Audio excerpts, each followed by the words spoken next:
You gotta accentuate the positive, eliminate the negative, latch on to the affirmative, and don't mess with Mr. In-Between.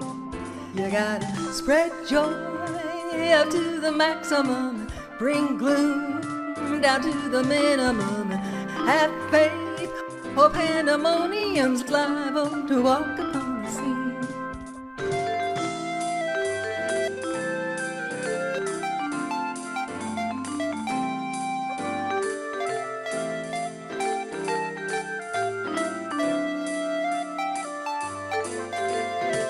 Accentuate the positive and eliminate the negative, and latch on to the affirmative, and don't mess with Mr. In-Between.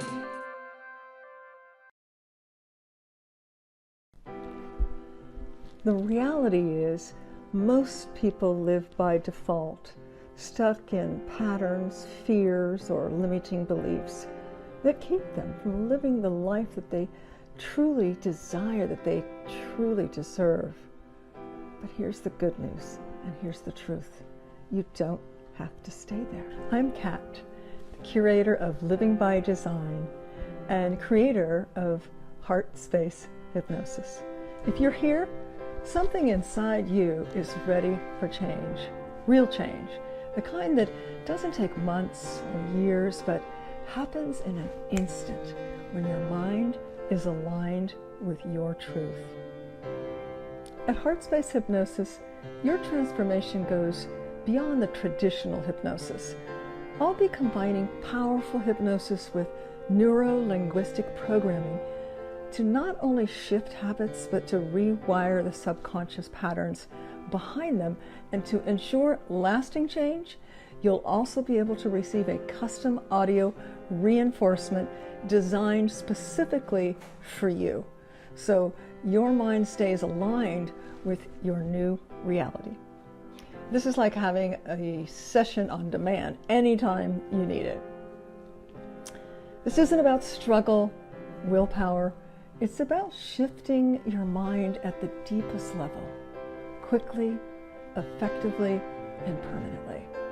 No endless cycles, just deep, rapid change. Ready to break free and step into the life that you are meant to live. Let's do this together. Book your no cost to you discovery call today, and let's explore how Heart Space Hypnosis can help you create the lasting transformation that you deserve.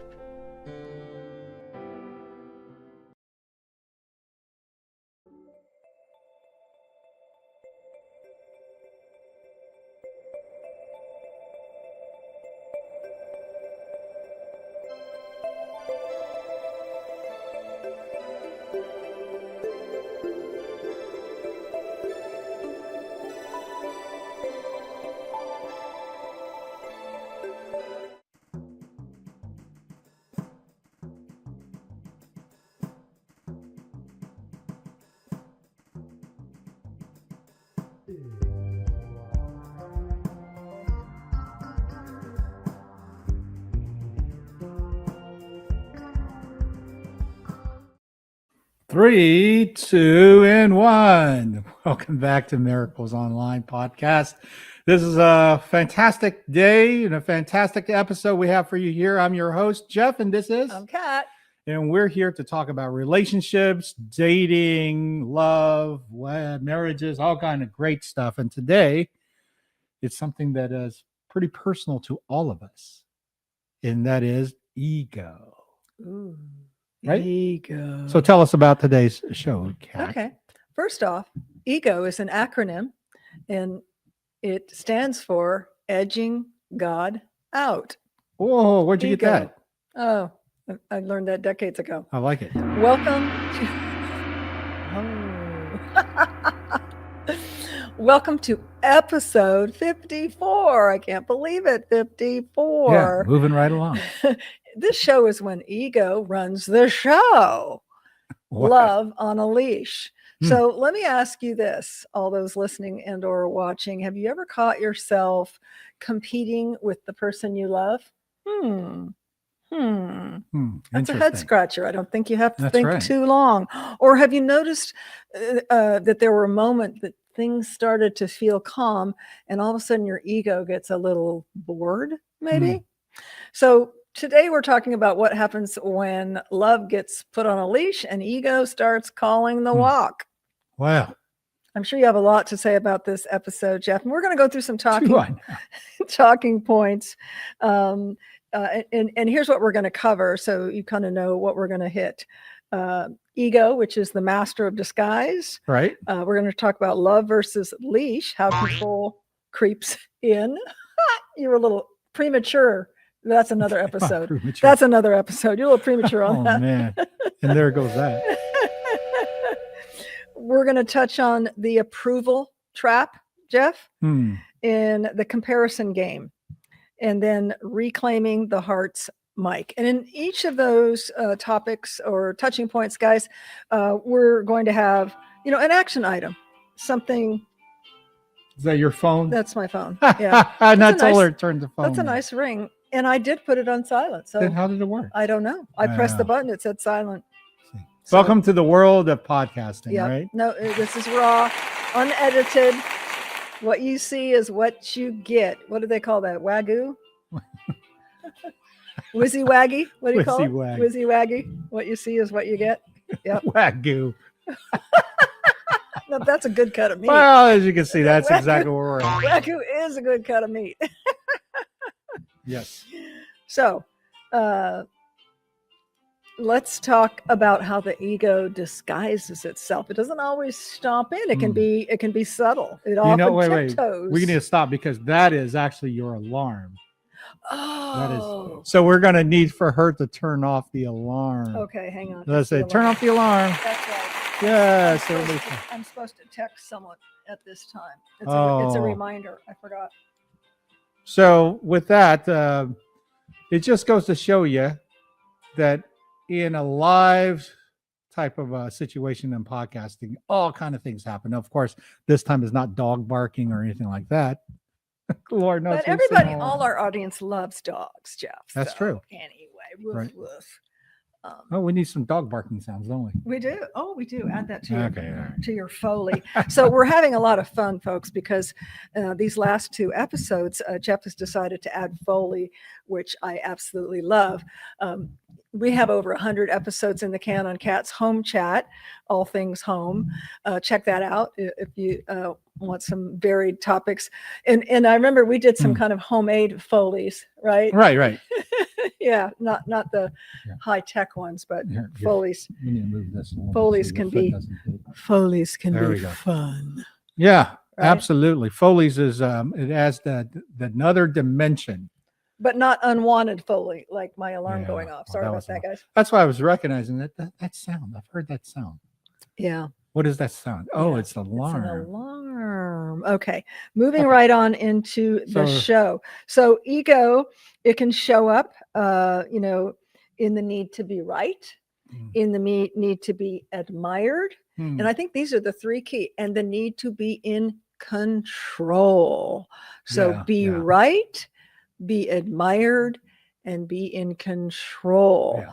Now, I know Jeff will have a lot to say, but Sure. in our 27 plus years of marriage, I don't think so much admired. I think our egos are pretty, solid in that area, but definitely wanting to be right and definitely wanting to be in control, I think are, for us, two of the probably major stumbling blocks with ego. Would you agree, Jeff? Oh, yeah, I really do believe that is true. And I think it's due to not having the maturity to recognize that everything's not about yourself. So that's the harder part about learning these lessons, irregardless of, let's say, how much I've grown since my rebirth at 29 and all those things, that I still had a problem with the ego. And I recognize that slowly but surely in our marriage. Sure. And Go ahead. what I was going to say is you can tell that within the last, I would say 10 years, that I've done a pretty decent job of really understanding what that was about, having the ego drive the machine, and how I can slowly but surely to remove that component. Not saying that I don't need an ego. Ego, I really do believe, has a certain components to and certain functions to help us, especially when it comes to maybe danger and situations. Oh, sure. So I don't necessarily say, you got to be egoless, but you have to keep the ego in check in regards to how does it serve? Does it serve for that particular situation? Absolutely. And what and you're for me, talking about is yeah. self-love, and that, when you have Well- the ego to protect yourself, self-preservance, self-love, we just have to make sure it doesn't morph into self-importance. That's where I think it then. Well, if you're in tippos. self-love, I think self-importance is part of it. But the thing is how to not run and let that be the driver. I think that's really more of the key than to, I acknowledge it now. Well, the self-importance, the way I interpret it, it's all about me, all about me. Mhm. Well, it certainly is now, isn't it? Yes, it is. I'm glad you agree. There now, is still. Now that where's the pump? Oh, where's the drums? And now that we've got that settled, that it's all about me. That's all about you. We don't have the frump. No, I only have this one. There you go. Let me try that again. But that's too long of a roll. No, I agree with you, Jeff. It's all about me. There you have it. Yeah, we're really learning a lot on this podcast, aren't we? No, nobody's been drinking or smoking anything. No. Just so if in case you're wondering why this whole show has started to take this, is because we want to let everybody kind of get to is that the ego doesn't have to be serious. You don't have to be serious all the time. You don't have to let it run your show. You don't have to be on top of it, be on the summit, be the king. You know what I mean? Absolutely. So I'm going to give an action item here because we're on the first point here and want to get through these. So I'm going to give an action item. Okay. Because, I'm all about a solution, not just delivering a doomsday. So here's what you can do. You can write down one phrase that your ego tends to use, and you can think about what that is. And this can be in your mind, thinking it or saying it. Quote, such as, they should know what I need. He should know what I need. Yeah, I don't or I deserve better. Okay. Right. So next time it shows up, and that's just a sample, guys.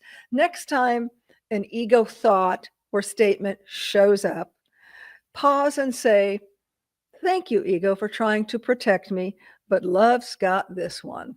And let it go. That's interesting that you say that, in regards to letting it go, and yet it's easy to say, but it's not easy to do. And it's simple. It's not easy. Okay. That's like life. So that's the fine line between it's not it's easy, simple, it's not simple. Easy. And how does it get easier? Excuse me. Repetition. As I've mentioned, and I will mention in probably every episode, all change is preceded by a level of awareness and consciousness. So once we are aware of it, like, oh, I never thought about that. Really, is that ego? I'm going to identify it. Oh, that's ego. When I'm like, well, he should have known what I wanted. I deserve better than this. Yeah. She's treating me like crap. So let me ask you this. Why do females think that guys should know?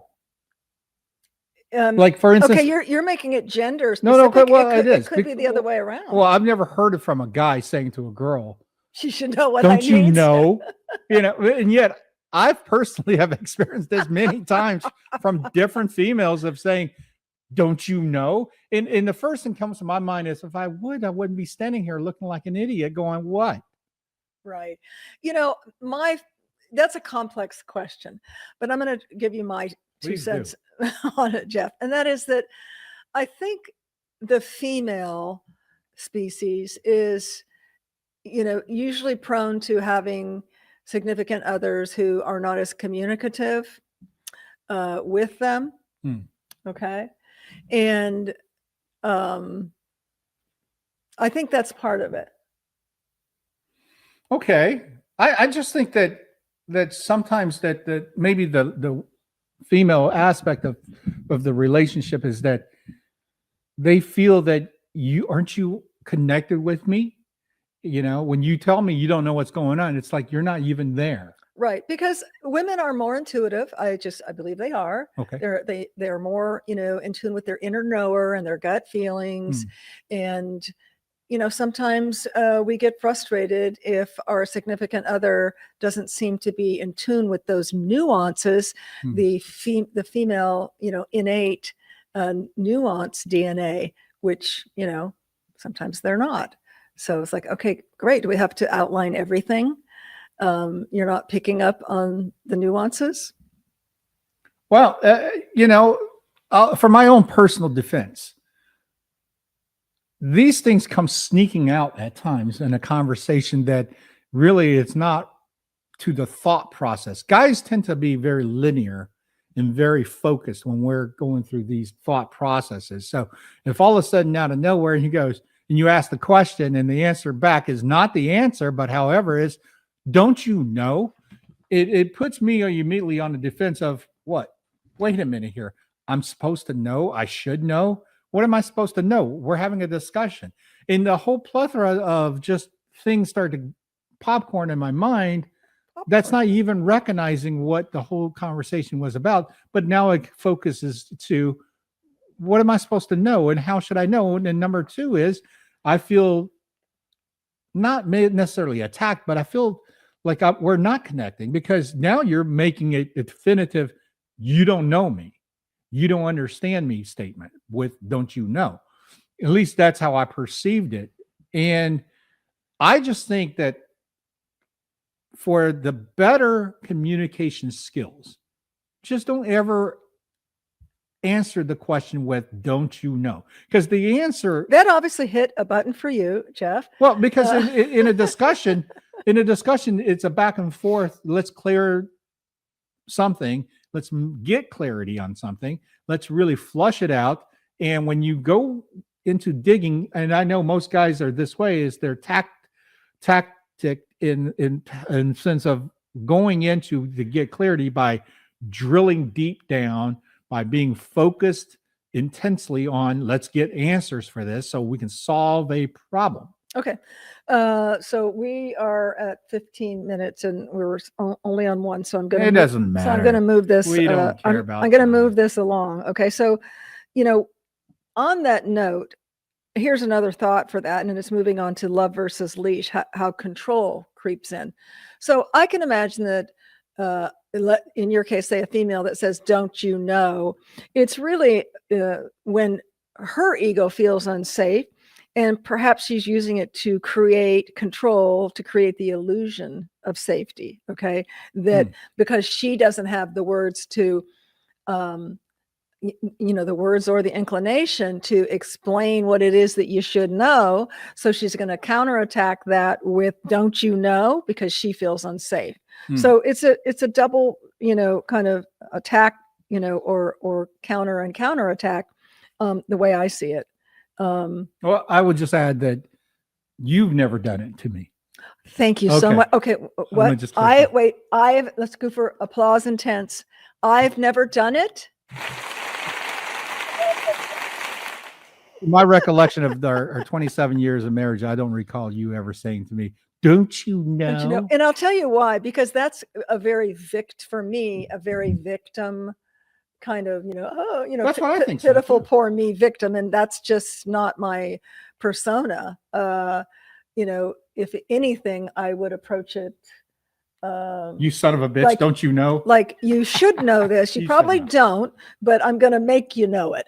Well, I don't think you said it like that. I mean, I don't know. So take that scenario. How would I have, how do I? I think we're special in the sense of yes, we're special.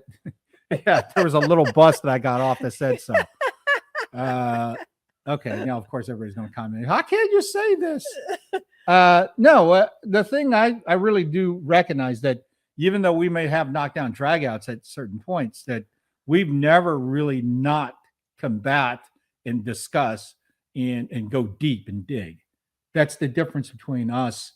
And I think that is ultimately why we're successful at this, because there isn't just, "Oh, you're attacking me, and don't you know?" And there Yeah, wasn't because just again, that's like a victim. right. You both have to be invested to go, okay, if we're not on the same page here, let's let the dust settle and let's dig deep Right. to really understand each other. Each party wants to be understand. Yes.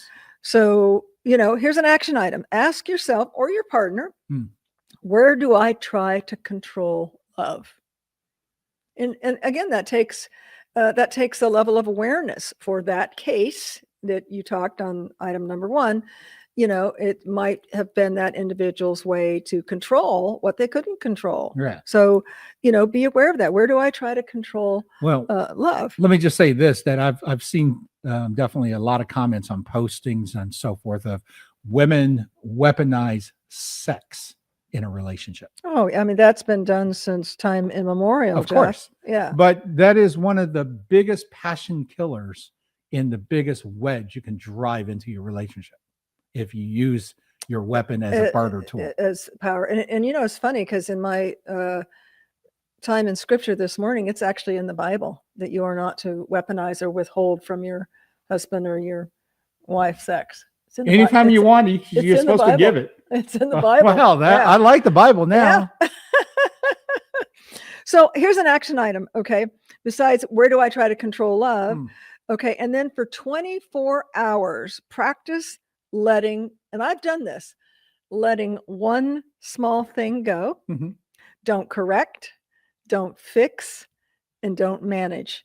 Notice how it feels in your body when you simply allow, or like the movie says, let it go. You simply let go.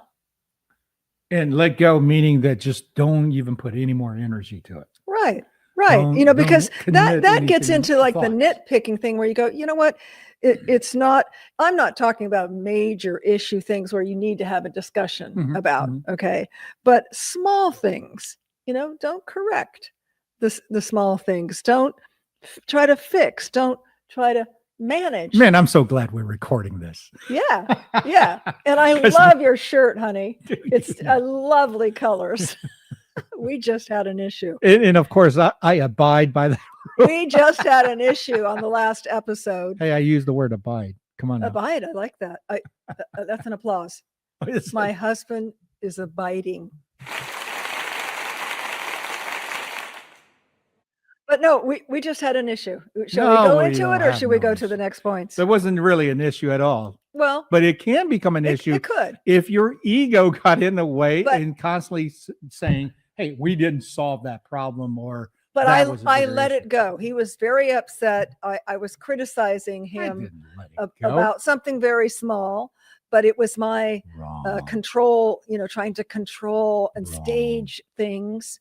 And then I made a decision, and it'll probably be in my next book, which is When the Mind Changes Its Mind. And I changed my mind. I decidedly changed my mind. Did I not? My persona, my attitude. I started laughing about it.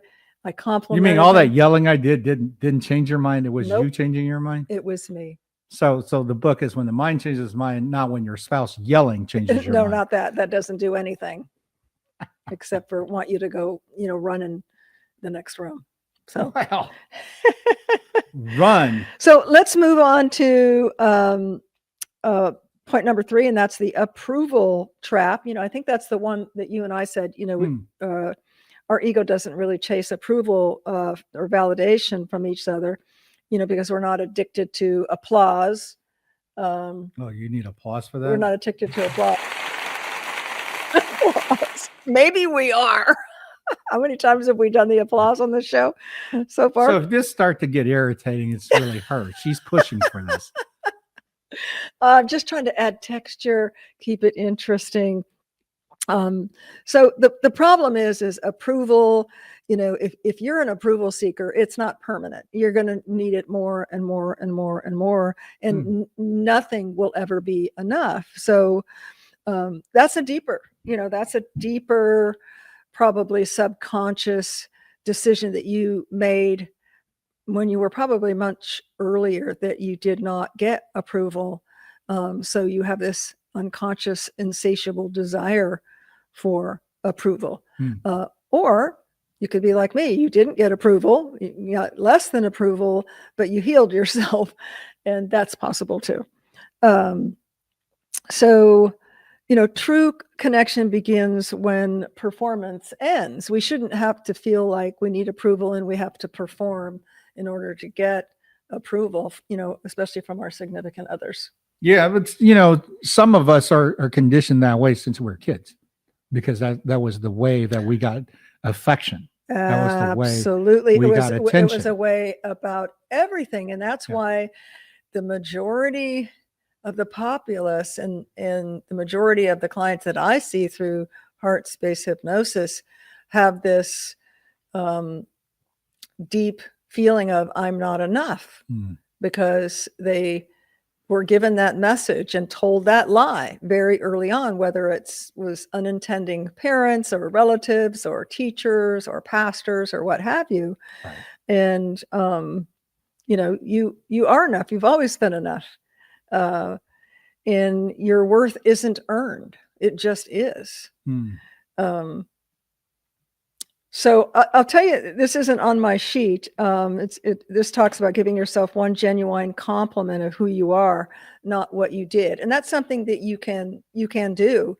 It definitely will help rewrite those broken, outdated software and lies that were, imbued in your subconscious, when you were much younger. But I learned this actually probably about 6 months ago. I don't know where I read it or where I heard it, but I do it almost daily. And it is, you're going to the bathroom or you're getting ready in the morning and just look in the mirror, smile and say, I love you.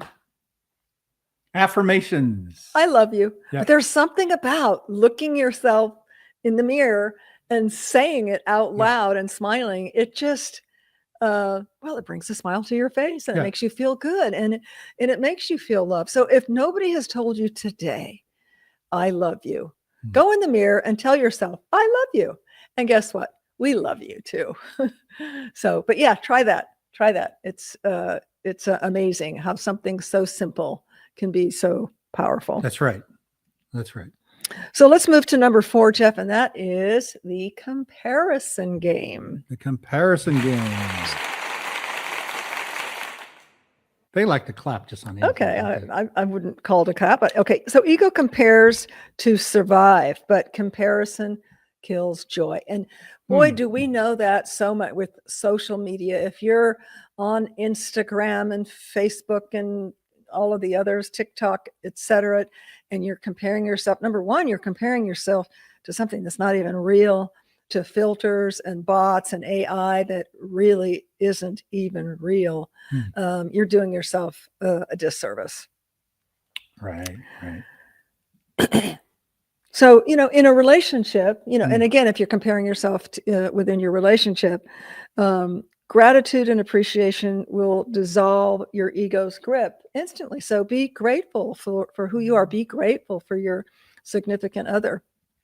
And ego just kind of drips to the floor when I think you do that. That itself, if you have gratitude, that definitely puts ego back in its place. Absolutely. So if you use that as your motivating drive on a regular basis, then you will find that your life is going to be less chaotic. Number one, less friction, less angst, and definitely, these are things that puts ourselves at peace and balances ourselves with the mind, body, spirit.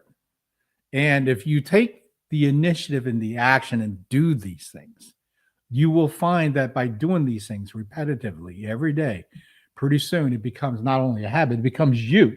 Exactly. It's not what you're doing. It's who you are. Yeah. It's who you are. And your life changed for the better. There's no question in my mind. Because why? We've all done it here. It's not saying that prior to this, we were all chaotic and all things were just breaking loose and we were just having, one shipwreck after another. It wasn't that dramatic, but I could definitely tell you this.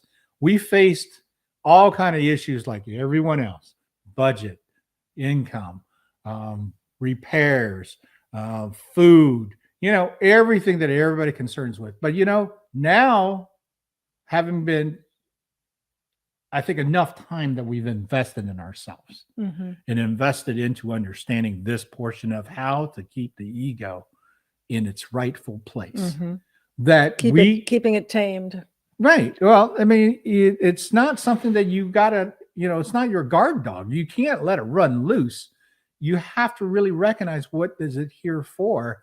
And like I said, special situations serves, if there's pride, you don't take your pride and dump it on everyone else. It's your pride. And what is that pride about? Let's just say this: if I'm in competition, whether it's been business or competitive sports, whatever, it's my drive and my intentions to be great at this and be successful. Is ego part of this? Absolutely. But do I put this upon other people to be the wrath of my ego? Never. And that's key, because nobody else needs to be in your world refinement and get crushed by your point of view because your ego is so out of control.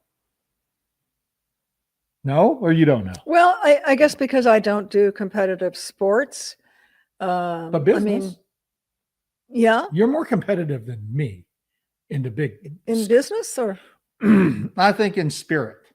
I think when we, like, for instance, if we play something in a game, she gets upset way more than I would get upset if we lose. Well, everybody likes to win, Right. So that's the part that I've definitely learned. But in business, I don't.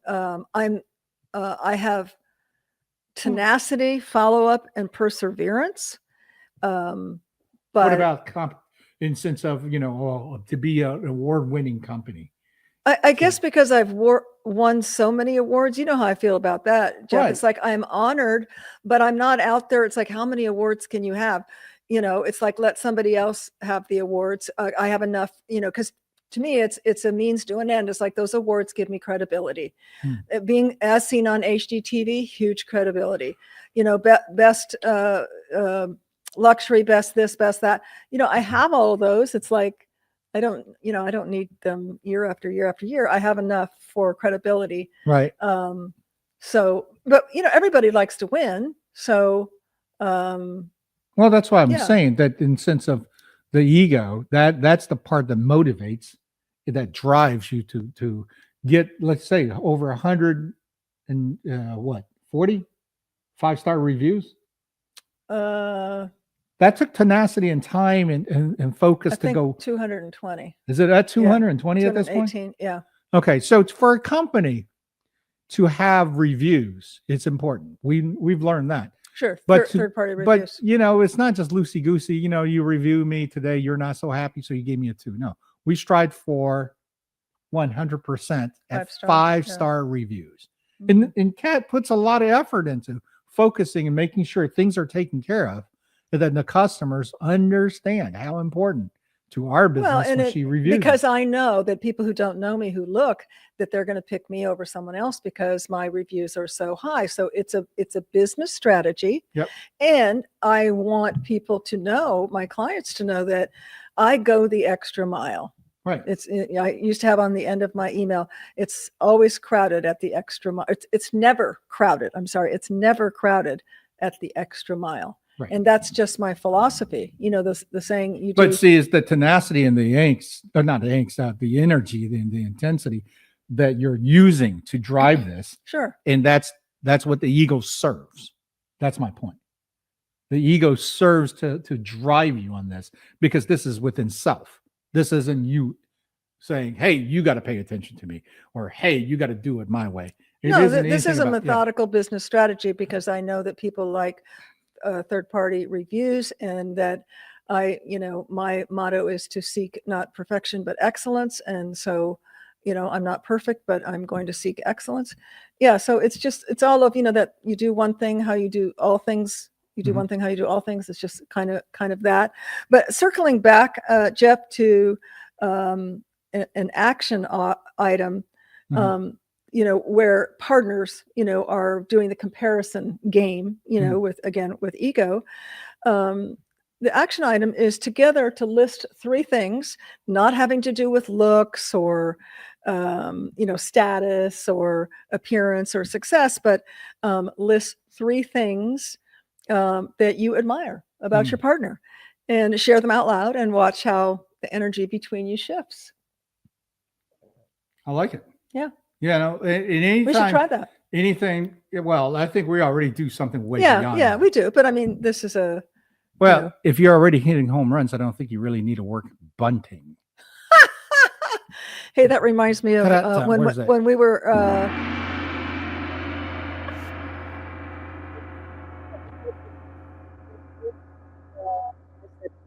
We need to maybe date some other people. We haven't known each other very long When to did you move this say that? quickly.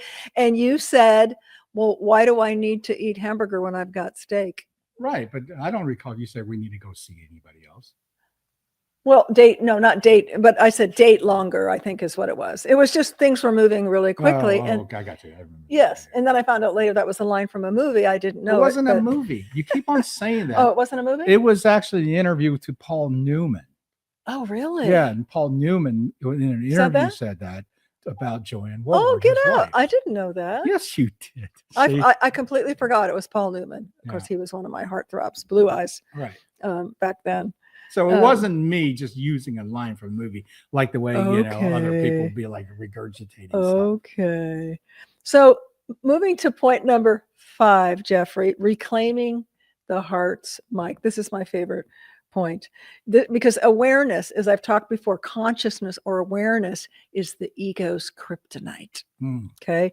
When you notice your inner critic is rising, and you have a choice. You can, number 1, react, or you can return to love. That's right. That's right. Number 1, react. Number 2, return to love. It's that simple. Which one are you going to choose? Because the ego says defend yourself. Okay. The heart says understand yourself. So do you want to be in a defensive mode, or do you want to understand? We all want to understand our significant others, right? Absolutely. I mean, that's the goal, right? Yeah. To understand each other. And often conflict comes in fights come because you're not taking the time out to really empathize and understand what your partner is going through, or what the concern or the fear is about that particular thing. Because a lot of the argument that comes from in the fight is because, I have insecurity about something that we're facing here. Sure. And then once you talk it out, you're like, oh my gosh, that was unfounded insecurity, unfounded fear. And then you're both hugging and kissing. Yep. So are we at the portion where you're ready to do your poem? I am. We are. So this is where we talk about your book. Okay. Miracles Online. This is the book that started all with the podcast. Actually started all of us. So, it's available through yayupublishing.com in our bookstore. And who is the book for? Okay, we're not going to assume. If you're single, divorced, widowed, this is like a GPS for online dating. There's a lot of other nuggets as well. Everything. The most important chapter to me is creating the perfect profile. Yeah. And I've had great success and feedback from many women who've read the book and change their profile and had success by changing it. My dad used to say, it's kind of a gross analogy, but when I was single in my 20s, well, where are you going? If you put your line out in the toilet, you're going to get a turd. Go join a tennis club or do this or do that. They didn't have the online dating back in my 20s.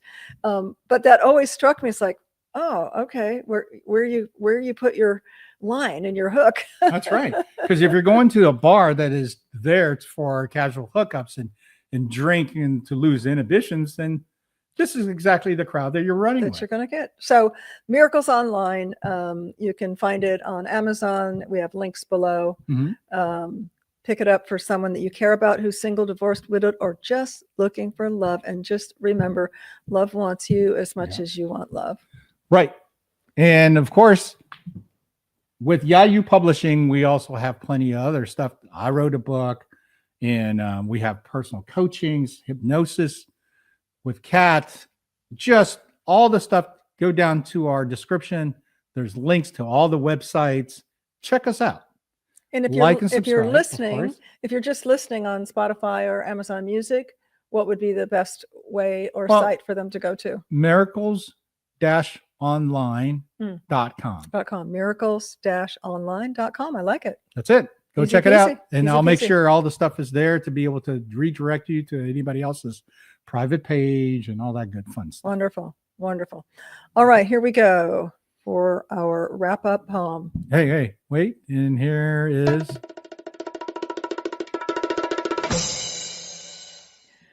Ego grabs the leash each day, says, "Come on, love, let's do it my way." It struts through town in shades and flare while love just hums with messy hair. Ego sniffs at every post. Did they like my most, or did they ghost? It tugs and yanks to lead the way, while love just smiles and stops to play. Ego hates mud and getting wet. It's checking mirrors, not the sunset. Love chases clouds and puddles, too, and splashes ego's polished shoe. When ego trips, love offers a hand, but ego's busy making plans. Love laughs and says, "Just drop the show. Let's wander where the heart would go." See, hearts weren't made for tug-of-war. They're wild, alive, and meant for so much more. When ego drops that leash at last, love runs free, and free love lasts. So if you find you've lost your peace, it might be time to drop the leash. Let love take lead with trust and just grin, because that's where the miracles begin. Wow, I like that. I like that a lot. And thank you, everyone, for joining in on this podcast. I hope you find it to be not only entertaining and amusing, but, helpful. We want everybody to have a great relationship if you're in one. If you're not in a relationship looking for one, we hope we can help you find the best one for you. And with that, thank you again for tuning in, Miracles Online Podcast. We will see you on the next episode. Sealed with a kiss. And that gets said. Train's going into the tunnel. Hey, we should have a kissing noise. Oh.